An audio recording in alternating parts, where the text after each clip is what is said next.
Welcome back to the Buffalo Plus podcast presented by Buffalo Plus. Mike Catalana, Dan Fates. I am Jenna Cottrell. Before we jump in, please be sure to like, comment, and subscribe and share the Buffalo Plus channel if you enjoy our content. We are in full off-season mode, so that means we're going to do things a little bit different today. We're going to talk about how we started this channel, why we started this channel, and why we've gotten some comments that people think that we get along. Why it appears like we get along. No, I'm kidding. We do. Do you guys remember when VH1 used to do like behind the music? This is like Yes. behind the podcast. Yeah. Yes, I love Behind the that. channel. Yeah, a little explainer. We've had the channel now for I think about 2 years. But we really didn't upload in the beginning. So that's on us. All right, Mike, well, why don't you kind of set the scene because you are the grizzled veteran. Yes, veteran. So here's the way it really started. We are from traditional television news backgrounds, all three of us at obviously different times. And I started back, we've talked about this, back when the Bills were good, back in the late 80s. I mean, seriously, it was. Yeah. And the traditional model for television was, TV, the newscast, you go to the games, you record the interviews, and it plays at 6 o'clock, 10 o'clock, 11 o'clock. That's what it was. And it eventually evolved into more, of some form of social media, online media. But when the idea for this came about, it was a little different. It was the idea of prioritizing the online. Now, I know I'm speaking to a lot of younger people for our podcast, but you have to keep in mind when television paid the bills, television is where the audience was. I mean, it was maybe you'll remember, maybe it was your parents, maybe I have to say, maybe your grandparents, but it was appointment viewing, 6 o'clock news, reading the newspaper, all those things. This was the first time we started as a group, at least the initial offering, to say, hey, let's prioritize the online version of coverage of a team. And the Buffalo Bills were the perfect team to be doing it with. And it's not only that, it's because this YouTube channel, look, and there are a lot of Buffalo Bills YouTube channels. There are a lot of good ones. We don't have time to name all of them, but we are able to get that traditional media access. We're there every day. We are there at practice. And then we're giving you this. This is why I feel like it's different. It's like this is your 6, 10, and 11 long form. A lot of times our analysis, it gives us more time because to Mike's point, people always act like we do just 2 minutes and 30 seconds of work a day. It's like, there's so much that goes into that 2 minutes and 30 seconds. Yeah. And there's so much stuff that we don't get to talk about that I think this gave us this platform to, hey, what did you see at practice? And what were the 5 things that we've done that really stood out that we probably can't fit into, the new sportscast times? Yeah, I feel like when, so I've been working with Mike now it's going on 6 years, which is crazy. And I worked with Dan now for 2 years, but we worked together in our previous job as well. And as younger people in the industry, I always felt like there was this huge void because we put so much work into our sportscasts that you watch during the 6 o'clock news. But I would have my friends ask me what time the 6 o'clock news was on because people my age, our age, younger ages just don't watch the news like they used to. So I always thought like, we got to meet people where they are. And now, let me set you up here because we have a running joke about how we ended up on this platform, which is YouTube.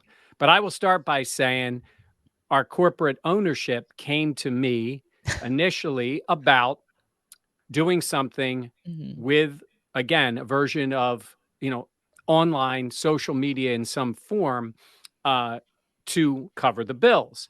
And I will give them full credit on giving us the ability to prioritize, like I said. Now, the initial venture into that was, it wasn't enough of a transition. It was more of websites and trying to then have people access websites. And it was our individual website. And we still have it, buffaloplus.com. And there's good content on there if you want to go. It's part of the 13 WHAM. It's the ABC television station platform. But Jenna, as she is known to do, will give her opinion. And as I'm known to do in the beginning, I sort of, you know, and then I listened to her when she said, we need to start a YouTube channel. Yeah. Because I always felt like, and going off of what Dan said, Dan, I will agree with you. Hey, it's first time for everything on the pod. All right. I felt like our why is the fact that we do have such a unique perspective. And it's a perspective I always felt like Bills fans would really appreciate if they got to know our content. And I felt like for us, we cover the Bills so heavily. We are so invested in the team in terms of being at practices, being at games, traveling. And we always had such a finite amount of time to do our sportscast in. And I always felt like there was this void there of like, we have so much great stuff and we have so much insider stuff that fans want to know, but not the ability to really put it out there. So I felt like, to me, like YouTube was the perfect platform. And that's kind of how we got started. And obviously it's kind of like rolled down the hill. And that's why it's so important if you like, comment, subscribe, and share. But I feel like I always just knew that this could be something, and I got laughed at. I don't want to, like, people were like, oh, okay, Jenna, YouTube, and I'm like, no, like, this could be something. Wait a minute, good. I don't talk like that.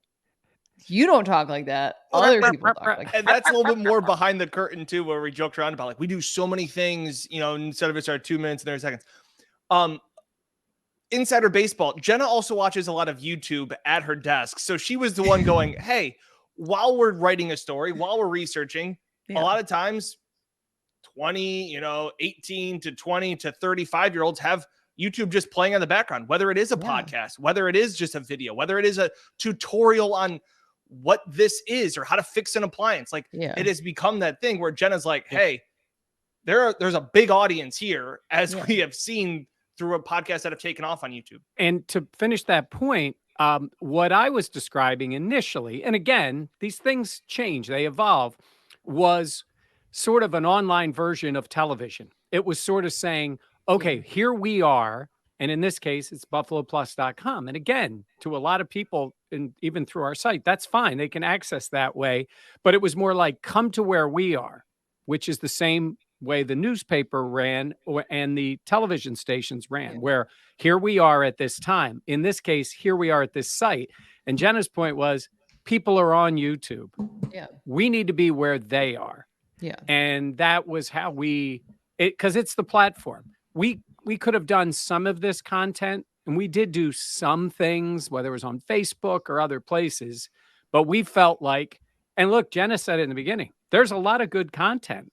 You guys said on YouTube, there's a lot of people who do a really good job with the Bills, and you will see a lot of stuff. And while you're there, you find us, and we've been fortunate that people have gravitated to this, and it has grown and grown. So we think we're in the right avenue to then give you what Jenna said, our perspective on what we're doing. Yeah.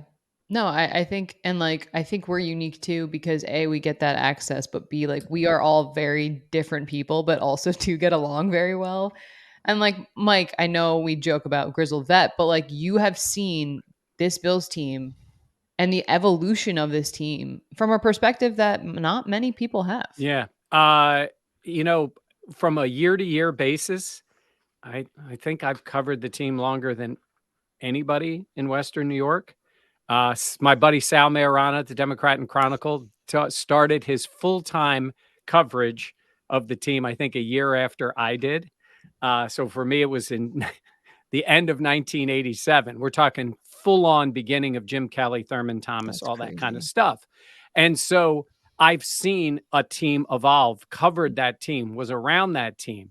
Now, I said to you guys, and I get why a lot of people younger, certainly covering the team, talked a lot about the drought. The drought was terrible for fans. It was awful for media. It was 20 years of mediocre at best, boring football.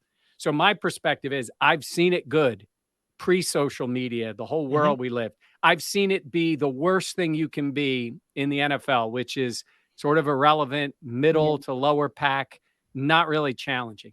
And it's exciting for me to now be able to sort of compare the two sides of this with you guys who are seeing it for the first time. Yeah. When you're covering one of the great teams in the NFL, I'll stop short of great. They're going to be great when they get their Super Bowl.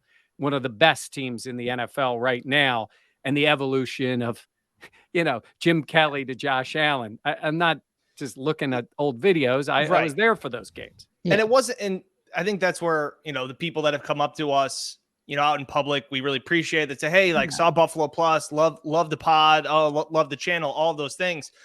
It's funny because we all, like Jenna said, we all are different. We all bring something different to the table. And it's in the sense of Mike's not like the old man, get off my lawn. Like he's not a little bit sometimes, but like, that's not your, at best who you are. And, I guess I get the most flack, it feels like at times in the comments, but it's also having strong opinions. And I think that's part of where Mike has said that, like, this traditional media, this traditional broadcast, this traditional sports journalism has evolved.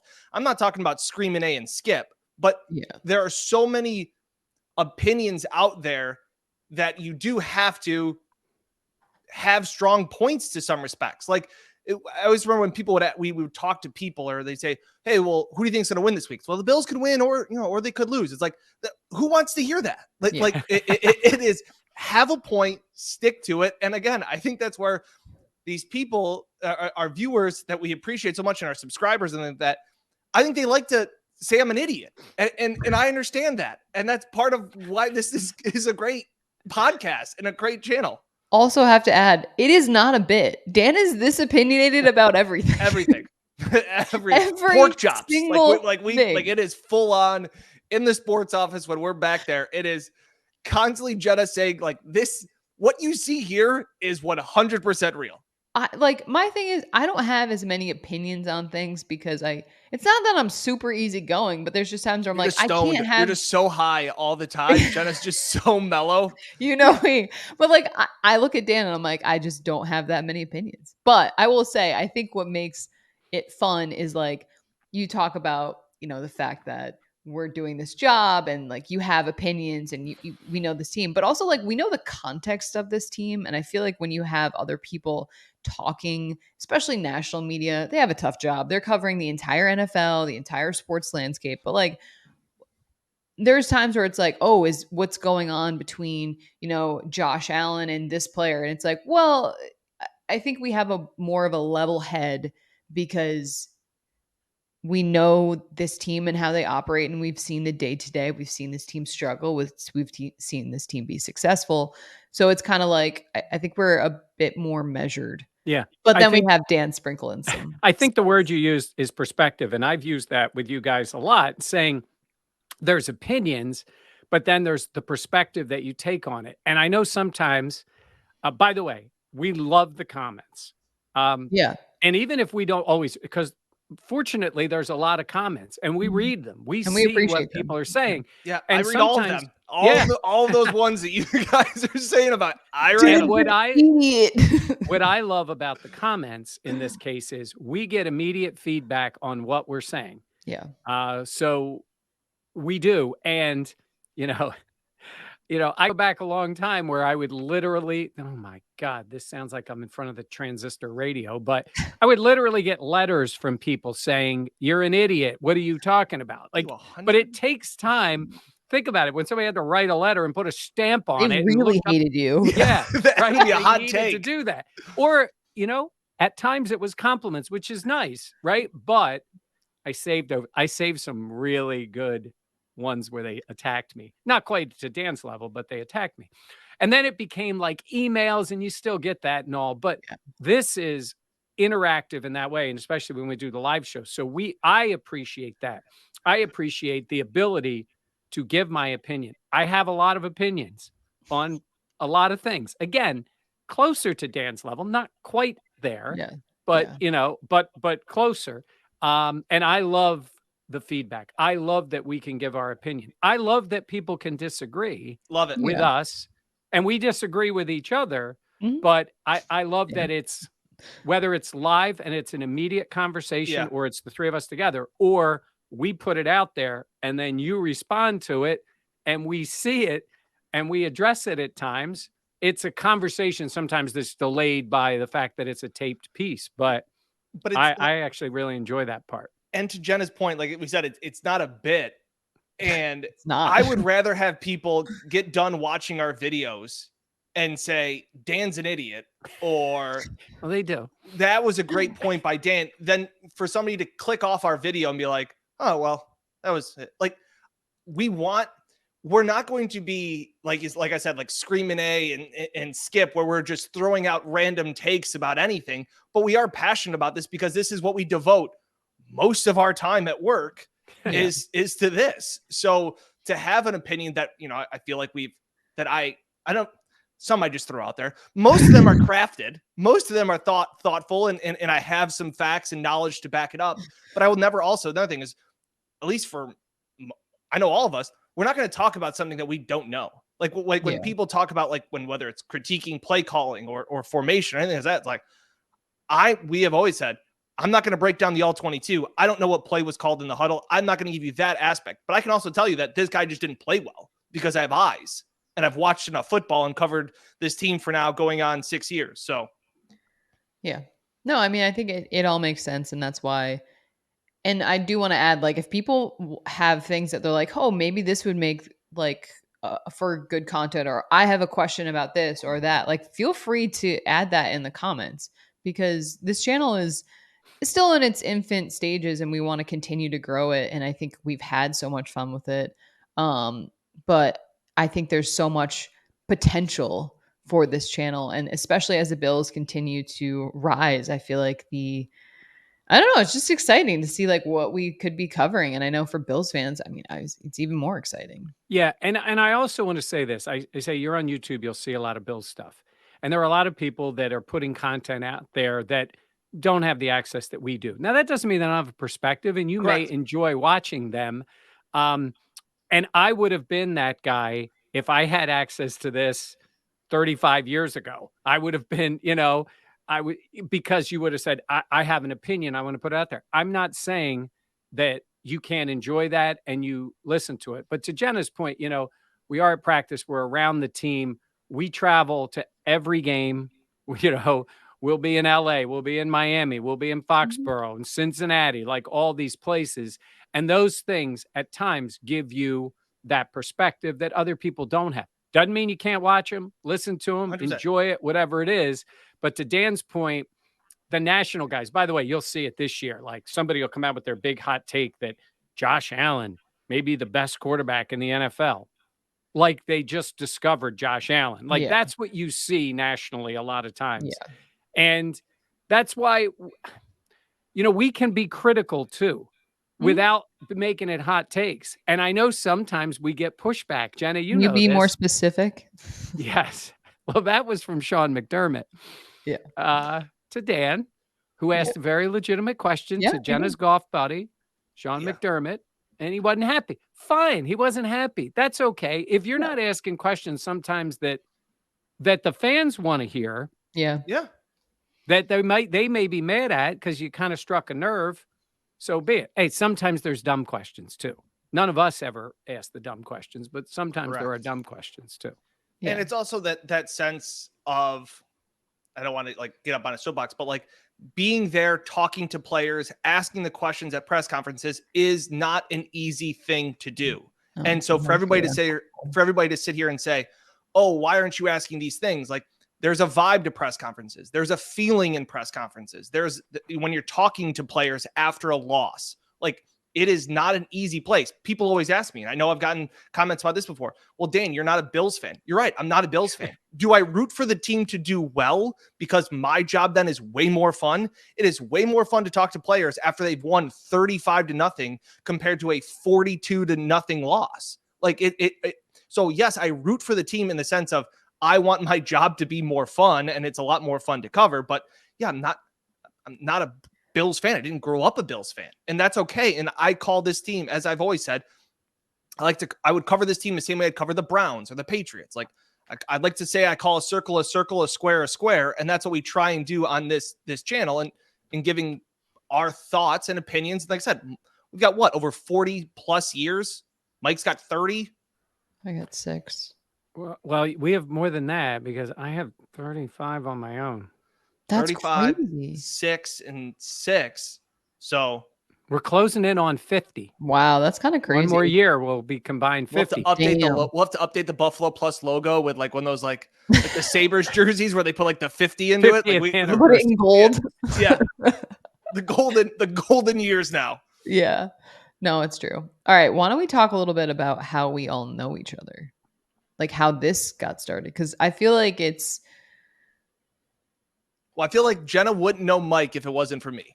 Facts. To some respects. That's very fair. The first time I believe I met Dan was when he was an intern for John DiTullio on his radio show. Oh my gosh. I don't know if I know this. Yes. I remember being in the studio. Bill's Brothers. Dan was there. This was, Bill's Brothers. That we used to do that show. Well, we still do. It's just in a different format now.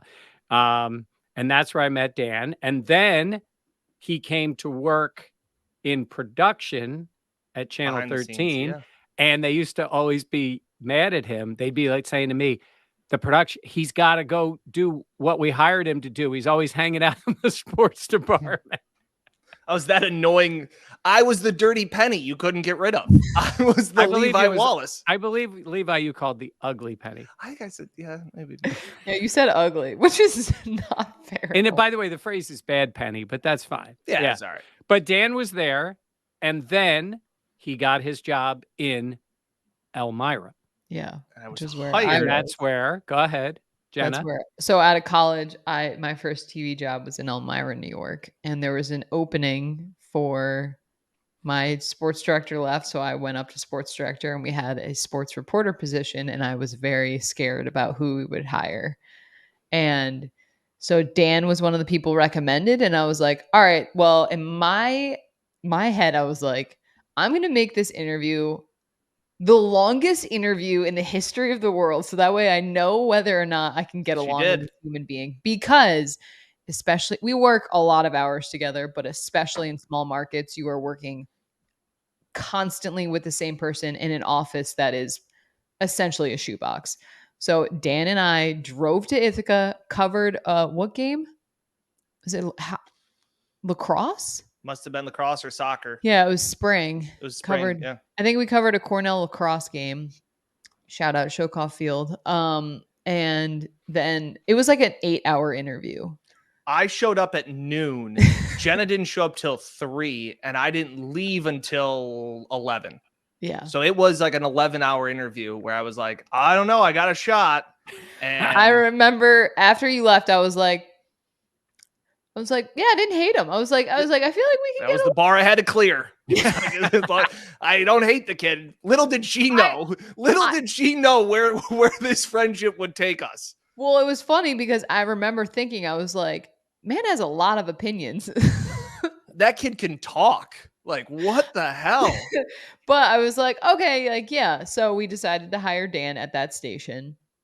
And then we worked together for like, what, a year? Not even a year. And then I was always the one saying, well, I want to go back to Rochester. That's where I'm from. I want to try and get back to the Rochester market. And I said, it's a great market. You know, you get to cover the Bills. You get to cover a little bit of the Sabres, Syracuse, all these things. And then Jenna's like, oh, Rochester, huh? Oh, Rochester. Yeah. And then everything kind of evolved. Obviously, I said, well, I had this great, I loved this at Channel 13. I worked behind the scenes there. I'd love to get back there someday. A job opened up and Jenna stole my job. And that is where we are, you know. And you were mad at me when I left. I was like, Dan, low-key, very mad. Yeah. No, it was like, we can joke about it now, but it was actually uncomfortable because I was like, Dan is legitimately mad at me.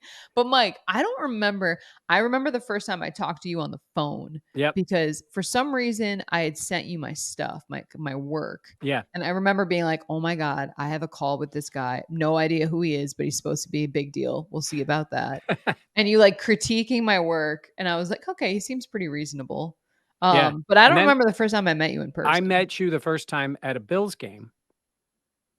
Oh, when you broke all the rules, Jenna. You broke all the rules. And she came in, Jenna walks in the press box and she basically announces, I'm here. Everybody get used to 6'8". this. It's walks Jenna in. Cottrell. I'm here. And I don't have a pass to shoot on the field, but I don't care. I'm going to just walk down there and break I all got the rules. bad info. They let me down there. I don't know. I don't know what I'm for doing. those who don't know, these guys obviously shoot the games. They have a very attractive brown vest that they wear So that you're awful. supposed to have in order to be on the field. Well, the team notices that. Jenna just la-di-da on the field from Elmira is shooting the Bills games, and the PR people are up in the press box going, who's that down there with a camera without a Amazing. pass? So she Some ended crazy fans on the field filming the game. And I believe she changed the rules for the entire media, right? Fact. So then they had to escort you to the area. You had to sign and everything. Like now you have to sign and get a vest, and like they pretty much don't let you near the tunnel without a vest or a pass. Yeah, no. So- but in my defense, I walked right by. They didn't like, hey, you can't go here. I just walk right They're by. like, she's like, Jenna Cottrell, clear out. I'm Like, I'm here. coming. You know Big me. Yeah, ego, that's totally the me. way she is. So it was a little while after that we had an opening for the job, and that's when Yeah. I had talked to Jenna, and it ended up working out that we were able to hire her, Mhm. and she came up to Rochester. And it wasn't that much longer that Dan made his way to Rochester. Yeah, I got hired. There's 3 stations in Rochester. I got hired at one of the other stations and went there. But it's funny because I grew up, like Mike called my high school highlights. Like I grew up watching the number 1 station, like Channel 13, like that was what it was. And obviously as Jen and I, our friendship just continued even despite us, because we were together for so long and well, a year, but you're working with the same person every single day. Tight quarters that you're And I remember when I proposed to my wife and got married, and I was working at the other station, but I had always really appreciated and respected what they did at Channel 13. And I remember telling Jen, I was like, I think I'm going to invite Mike to the wedding. I was like, this is the long play. Like, he's not even my boss. Like, I invited my boss and other coworkers that I had at the other station. You did say that. But I was like, this is the long play. So that like one day, if there ever is an opening over there, like this is going to be the play where it's like, well, yeah, like we're close. I invited him to my wedding. And I also know that my dad and my father-in-law talked your ear off at my wedding, laying more groundwork. Oh, there was no doubt. It was, so any chance there's ever something, which was absolutely fine because, you know. Very embarrassed now. It all worked out, but. Oh my gosh. No. So it wasn't that much longer. What was it? Maybe another, you know, and look, I think it was great for you to get in the market, to start understanding how the Bills stuff went, but it was a better opportunity for you. And so everybody knows this was right at the time when our corporate people were like, we're going to do this channel or this, in this case, website. And they were describing the person that they wanted, and they wanted somebody who, you know, again, they had some ideas. And like I said, I do appreciate their support, but I sort of, sorry if any of them are listening, I sort of manipulated what they said to get the type of person that I knew would help us. And Jenna, you was making the point, small quarters, but also limited amount of people. You have to have multiple skills to do this. But they wanted somebody who could live in Buffalo. Well, initially that was a thought because they thought, since we're in Rochester, look, you know, we're all programmed to be up and down the throughway. That's a non-issue. Yeah. But it was also more of what they were thinking, and they wanted a social media presence, and Dan's hot takes definitely were a plus. And I was able to highlight some of his better hot takes, and they liked it right away. And I was able to sell them on that. I'm very proud of the way I was able to sort of maneuver that, but I knew it would be a good hire. You knew he would be a good hire, and you were right, and you normally are right, but you were so stressed out. Oh, because I didn't trust that they would see things the way that I did. Yeah. And eventually they did. And there was never any question about hiring Dan. I think they were just looking for something else. It would have been a mistake. It would have taken us in the wrong direction, and we wouldn't have been able to do the things we're doing now. But again, I'm not blaming anybody. All the things we do have evolved. Yeah. And so it evolved into the version that I see for it. And it's been kind of nice because, we've gotten not just compliments from you guys, our viewers, but we've gotten it from other media people who like the way we do this. Yeah. And they see the value in sharing some duties and all having our opinions. And, for a TV station, I think it's the model of the way TV entities with other outlets should cover sports. Yep. Because you can do different things. And you guys are out there. We're going to find you. And by the way, I don't dismiss our television audience. We still have a very large TV audience. It's a different audience. There's some overlap, but it's a different audience. And we're still able to, support that while we're doing this. So that's why I wanted somebody like Dan. That's why I wanted somebody like Jenna. And that's the model of what this will be when they're both on the network someday. I thought it was always funny when people would ask us, like, how are you and Jenna so close and friends? It's like, even when I came back to Rochester, we shot every game, games that we would go and we would travel with. It was like you hung out with Jenna. So it was, it's always been a good friendship. Are you getting all teary eyed? Yeah, because hear me out. We're very close for our job. But when I got sick with cancer, and I'm in remission now, and I'm healthy, and I'm very, very blessed and fortunate for that. But I can't even express how much Mike and Dan were just there for me as a human being. And I am emotional, which is shocking if you know me. But like, this channel is homegrown and we have so much fun with it, but I just can't say enough about how good of people you guys are. And that's what makes it so much fun. Can I take a turn from sentimental to making fun of Jenna again so that we get back on track a little bit? Because if she's going to take the cancer line, like to show people how close we are as friends and how close we work together as competitors, and Jenna knows where this story's going, we would shoot the sidelines here, and you're competitive against the other stations. You want to get the best shot. I'm competitive now when Jenna shoots a game. It's like, damn, she shot that game really well. Like, all right, I gotta back it up. We're shooting a game it's a Miami game. They're at home and it's snowing, and Jenna goes in early at halftime and misses this great touchdown right into my lap. And I'm coming back there like, Jenna, you lazy SOB. Like, what is wrong with you? Like, you're calling it quits early? Like, wow, some work ethic you had. You weren't the person I knew in Elmira. A week later, did you get diagnosed with like stage 4?